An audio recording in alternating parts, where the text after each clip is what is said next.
Hello and welcome to Entirely English and our series on British manners. I hope you all had a very nice Valentine's. Maybe you took somebody out for dinner or made dinner for them. I hope you remembered the things we talked about, that you opened the door, you had polite, low volume conversation, etc.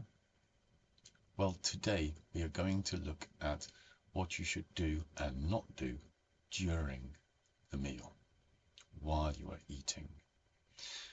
But we will begin a bit before that. We'll begin with, imagine you are invited to somebody's house for dinner. So if you're invited to somebody's house and they say arrive at 7 o'clock, what time should you arrive? Early? Late? Fashionably late, as they call it? Bang on the dot? Well, in Britain, polite manners dictates you should arrive a little bit early, 5 minutes early, never late. Late is extremely bad manners. It's impolite. It could cause problems for the host. If they prepared the meal to be served at a particular time and you're late, it's going to spoil the food for everybody. And we have this tradition, this good-mannered tradition of everybody starting the meal at the same time. So if you're going to be late, you should call and tell them to proceed, and you will join them when you can. 20, 30 years ago, you'd have had a good excuse if you're stuck in traffic and you couldn't phone. Nowadays, most everybody has mobile phones, so there's no excuse not to call and say, look, I'm sorry, the traffic on the M25 is ridiculous. I won't be able to get there for about half an hour. Do please continue the meal without me. When you arrive, you should, if you've been invited to somebody's house for dinner, you should bring a bottle of wine with you, maybe, flowers for the lady of the house, chocolates, something like that. Some little gift. It doesn't have to be flamboyant. It doesn't have to be, Cristal champagne, a bottle of Chardonnay. What's the popular one now? Prosecco. Bottle of Prosecco. Always going to go down a treat. Always be welcome. When you step in, if you're not already aware, you should inquire, is it a shoes off or a shoes on home? Don't just march into their house with your shoes on. If they don't mind, make sure you give your shoes a good wipe. There's normally a doormat where you'd wipe your feet. Some homes nowadays do the sort of Korean custom of having slippers for their guests, which is a nice touch. Anyway, you get into the house, you're shown in, you're introduced to the other people, talked about meeting people before, some people you might know, some people you might not. Have a look at the earlier videos about meeting and greeting. And then we sit down at the table. And I did mention in the previous video about mobile phones. Again, if you're going to somebody's house for dinner or going to a restaurant with them, you should turn your phone off unless you think there might be an emergency, like your mother is ill and you might get an emergency call, or there's a big business deal. If you need to have your phone on, mention it at the beginning. Say, I hope you don't mind. I'm just going to keep my phone here beside my plate because there might be a call. Again, not keeping it there just to check on the Facebook updates or the football scores or gossip from your WhatsApp group. If you've been invited to somebody's house, give them the courtesy of giving them your attention. Now, when you sit, if food is brought out to you, do not start immediately. Okay, as I said, the custom in Britain is to wait for everybody to be served before you start eating. I did notice in Ukraine once, I went out for a date with a very nice lady, obviously, and the pizza I ordered arrived, and I sat there and I waited, and maybe 20 minutes later, her pasta was served. So obviously, my pizza was cold, and she was like, well, you should have eaten it when it arrived. But I'm British. No, we wait for everybody to be served before we start eating. I think this goes back possibly to Britain being a very Christian country. When I was young, dinner would be served and we wouldn't start eating until we'd all said grace together. Maybe it goes back further. There was a king who introduced courses in a meal because he was fed up of dinner being served and everybody eating the cakes and all the sweet stuff before they started eating the meats, and he wanted people to eat things in order, so he created soup dish, main course, dessert. So maybe they introduced everybody starting at the same time. Because remember, manners is about avoiding conflict, and if the biggest person is grabbing the haunch of venison that's on the table and somebody else wants it, it could cause knives out. So talking about knives, when we're sitting at the dinner table, you have the plate and then you have the knife and fork on either side, the knife on the right, the fork on the left, and that's how you should use them. Even if you're left-handed, you should try to use them that way around. And the dessert spoon would be at the top of the plate or the bowl. Now, in some restaurants and maybe dining with the king, etc., they have lots of cutlery. And if you're dining, for example, with the king, the courses will be served. They're already prepared. It's not a menu. They're served. So simple thing to do is always start with the outside ones first and work inwards. If you're in a restaurant, one of these sort of 12-star Michelin guide things, and they put all this cutlery out, and you order, say, the escargot, then you're going to need to know which is the snail fork. Never be afraid to ask. Rather than making a mistake, just say, which of these do I use? Nobody's going to judge you. Nobody decent is going to judge you. But in our family dinner, you've been invited to somebody's home, you probably have knife and fork and spoon. Maybe there'll be a knife, fork and spoon if you're having soup as well. The spoon will be on the outside of the knife, of course, on the right side. So we wait for everybody to be served. If it's the sort of meal like our traditional Christmas dinner, see the video, put a link up there. The dishes will be served in the middle of the table, bowl of sprouts, the turkey, the potatoes. Don't just reach across. Never reach across people to get your food or your condiments, like salt and pepper, etc. Always ask for things to be passed. Again, avoiding conflict. If you reach across somebody, you could knock them, you could cause them discomfort. They're trying to raise their fork to their mouth and suddenly your arm's in the way. So that would avoid people being stabbed, etc. at dinner. So just ask, could you pass and generally the dishes would be passed to the left. Same with, we have this tradition with port. It's often served at the end of the meal, and it is always passed to the left. To the person on your left, you pass the bottle around. People say one of the reasons for this is like waiter will always stand on your left when he's serving your food, is so that your sword arm was free. It's not going to be encumbered by anybody. I don't know if that's true.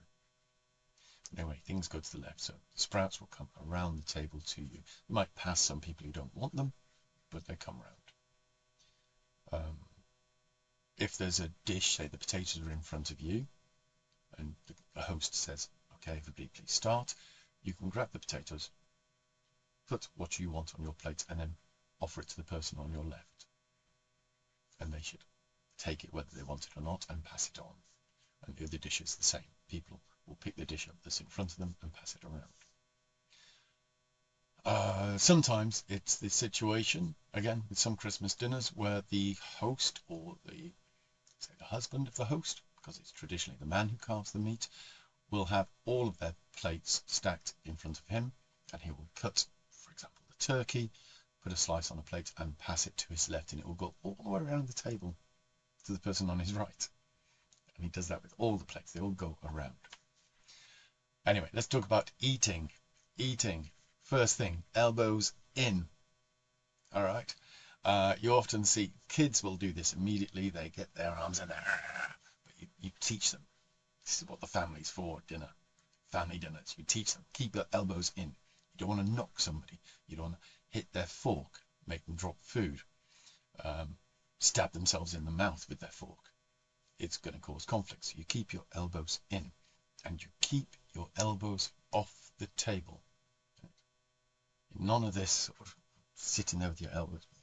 It's too animalistic. You keep your elbows off the table. Again, you're not going to cause conflict with anybody else. Always have the knife in your right hand and the fork in your left. Hold the knife either like a pen or a scalpel, like that, or like that, but never like that. Never like that. It's not a weapon. It's a tool. Use it like a tool so you have control of it. Never, ever, ever lick your knife or put it in your mouth. Not only does it look disgusting, again, somebody with wild elbows, a death at a dinner party is never a good thing, so don't do that. And noises, never ever slurp. I love Korean dramas. I absolutely adore them. I'm addicted to them. I watch them every day. But the one thing that always makes me cringe is this.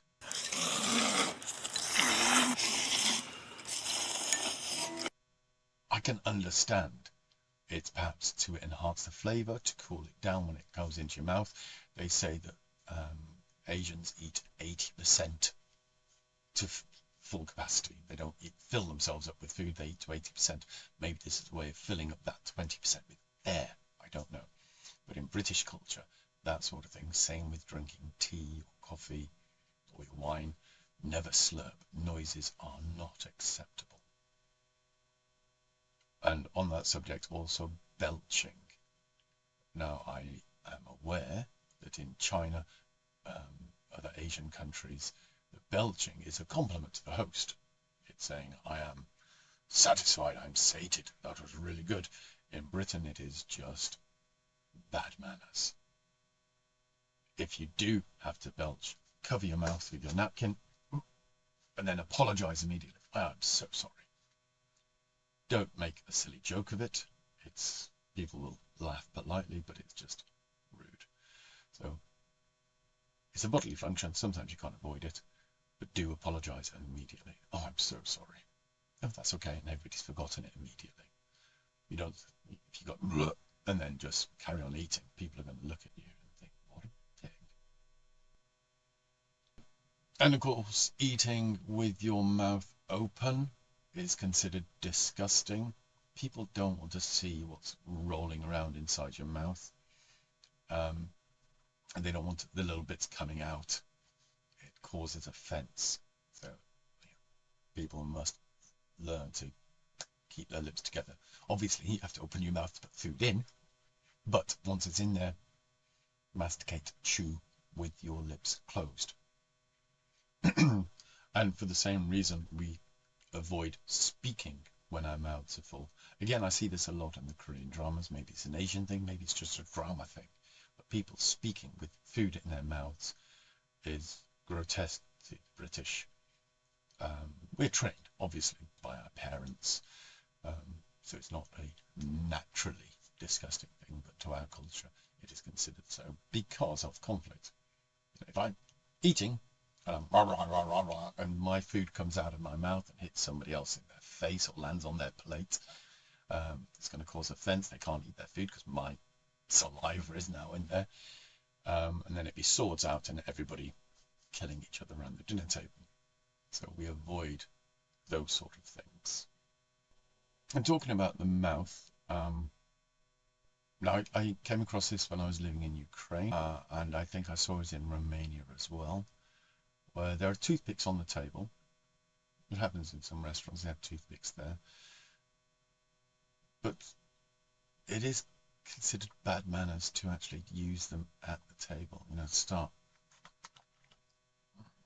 fiddling with bits in your mouth. If you feel there's something between your teeth, excuse yourself and go to the bathroom and use the mirror. Take a toothpick with you, but don't sit there at the table. It's a bit gross. Now, I Don't know if it's because my dad was Irish or because of the generation he grew up in, uh, war, post-war era when things were scarce. But we were told we had to finish everything on our plate. We could leave bones, but you had to eat the fat and everything. It was pretty horrible. I think in polite society, yes, you can leave food. You eat as much as you want, and then you put your knife and fork together on the plate to signify you had finished. If you put your knife and fork on the plate separate, it means you're just pausing, maybe to digest, maybe to have a drink, maybe to have a conversation with somebody while your mouth is not full. But it is okay to leave food if you're not hungry, if you put too much on your plate, which you shouldn't do. But this habit, which we gained from my father, which is probably why I'm a little overweight, of having to eat everything that's served, um, kind of backfired on him once because of a difference in cultures. He had a friend called Mr. Fish Ung, and Fish owned a Chinese restaurant. We got some wonderful food from there. And one day his mother came to visit, Fish's mother came to visit, and my dad was invited to dinner there. And they had the rice, noodles, whatever else, and my dad ate it, cleared his plate, and he was just about to put his knife and fork down. They used a knife and fork for him, when Fish's mother reloaded his plate with rice and mushrooms and all sorts. And my father was like, "Oh, thank you very much," and ate, and they cleared the plate. And again, she filled his plate. And this happened 3 or 4 times, and he was absolutely bursting with food. And he whispered to Fish, "I can't eat any more." And Fish said, "Good, she will be happy." Because in, maybe it's not all of China, but in certainly the province he was from, you had to leave food. Because when you stopped eating, it signified you were satisfied, and then the host is happy. Um, but for my dad's Irish culture, you had to eat everything. So he came back with his belly absolutely fit to bursting. So awareness of other cultures is very important, whether you're coming to Britain or whether, if you're British, you're going to see people in other countries. Make sure you understand. And of course, it's good manners to compliment the host on the food that is served. And do be aware, actually, if they are serving 3 courses, obviously sometimes you go to somebody's house and it's just pizza, something like that. But if they've invited you for a big meal, Christmas meal, maybe there's a soup course at the beginning, main course, and then dessert. So try not to fill up on each of those courses. Don't eat a lot of bread with your soup because you've got the main course to go through. And don't fill up on steak and potatoes or whatever because you are going to be expected to have some dessert, even a little bit. If the host says, "Would you like some apple pie and ice cream?" you say, "Oh, just a small amount, please."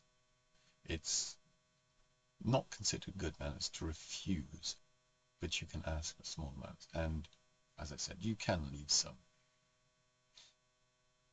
Leaving dessert would be strange.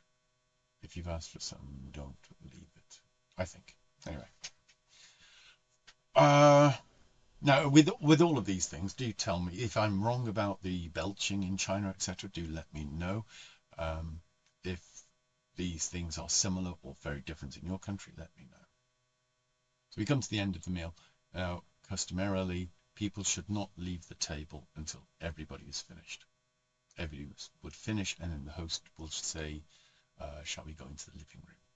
Or shall we go to the sofa?" Or depending how many people there are, and whether you're in a flat or a house, bedsit or whatever. Always offer to help clear away the dishes. You'll probably be told to no, just go and sit down. I'll bring the coffee through. You might have coffee or brandies or whatever at the table.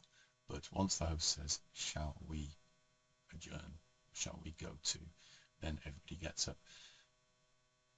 Is there anything else I should have mentioned? I don't know. So we're at the end of the meal, and well, you play it by ear. You leave the home. Don't leave as soon as you've finished eating. Like the last spoon of dessert. Okay, bye, and you're gone. is not some cheap restaurant. These are supposedly your friends, colleagues or something. So you need to stay and socialize. You need to judge when you should go.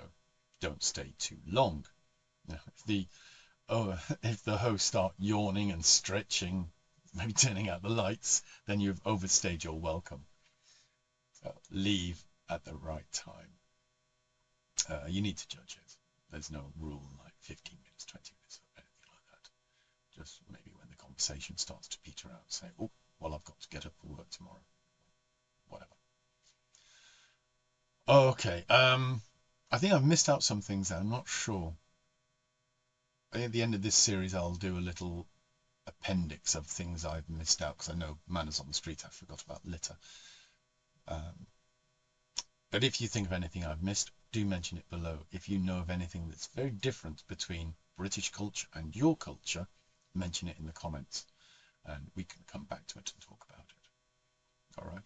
I hope that was useful. Hope that was helpful. I hope I'll be able to get this onto one video. Okay. I'll see you again soon. Bye-bye.